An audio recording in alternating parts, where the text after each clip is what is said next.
Hey guys, welcome. I'm going to show you how to prolong the life on your starter. Maybe you're starting to hear it go bad, a couple clicks when you try to start the key and then it eventually fire. It's usually a sure sign if your battery's good that your starter's going bad. So today I'm going to take my starter off, clean the terminals, make sure everything is clean, not corroded, reinstall it and see if I can prolong the life of my battery. I hope I can help you guys along the way too. Let's get started. First thing you're going to want to do, guys, is disconnect your positive terminal here. This is a 10mm nut here. You just unscrew this and you're able to pull the entire terminal off the positive on the battery. You want to disconnect this because there's a hot wire that runs straight to the solenoid on the starter, and if you're going to be working with this, you're going to make sure that this is de-energized.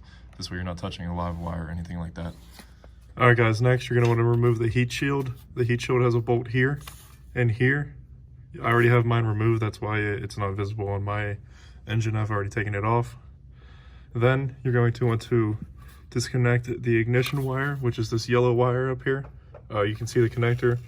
How to disconnect this connector is there's a little push tab right here, right where my thumb is. You push it in and you're able to pull it right off of this one pin right here. Okay guys, next up is removing the power cable that comes from the battery to the starter solenoid. So it's a 13mm nut that you're able to pull off up here where my hand is, and there it is, off the terminal there. You're able to slide that right off at that point in time.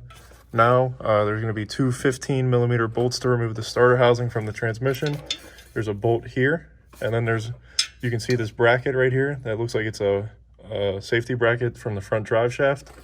There is a hole in the back here, right through here, where my pointer finger is. There's another bolt back there. Both of those bolts are going to be 15mm, and that's going to be the next step in our process. Right, now that I have the starter off, I'm inspecting it just to see if anything looks corroded. I've already started cleaning this one from the solenoid to the actual starter motor, or the actual starter itself. This is the solenoid here. This was all green. You can still see some. I'm still cleaning it with a wire brush here. So green on electrical wire on copper is corrosion. That's what it looks like when it gets oxidized. The pin for the ignition wire doesn't look too bad, and the power wire looks good too.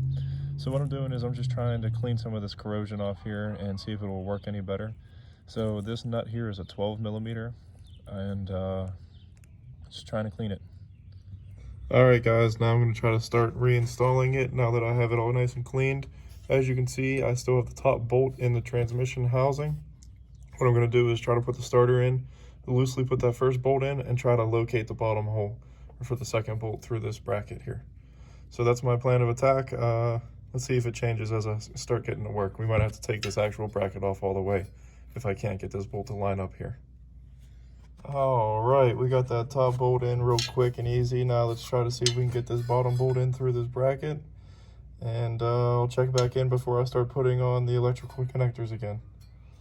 So that method worked really, really well. Since you snug this one up kind of snug, or just like, slightly tight, and then you get the teeth aligned in the starter wheel, aligned with the flywheel of the engine, that really sets up for success on the second bolt. It lines everything up very well, and it's very easy to get the second bolt in, or at least it was for me. Now I've connected the power wire from the battery to the solenoid. I just need to tighten down that 13mm. And again, sorry that these are 15mm again. And once I get that positive battery terminal 13 up there snug on the solenoid, I'll connect the ignition wire, and then I'll reinstall the heat shield, and we should be ready to reconnect the battery and make sure that it starts again. Hey, before I forget, and since I forgot until this point, now would be a good time to put some dielectric grease on your ignition wire connector on the starter solenoid. Just put a little dab on it on both sides if you can, slide the connector right over top of it, and it should be good. I'm going to do that now, and I'll check back in after I get the heat shield on. All right, the heat shield is back on now. Two 10mm bolts on the heat shield. Here they are. I forgot to tell you guys the size originally. Now let's get back up to the top of the vehicle and reinstall the battery terminal, and we'll crank her over and make sure she fires. Okay everyone, now a moment of the truth here. Let's give her a crank and make sure she fires. Oh yeah, there we go. Sounds so good too. MagnaFlow 18-inch exhaust. Actually just a muffler. Exhaust is all the same MagnaFlow 18-inch muffler.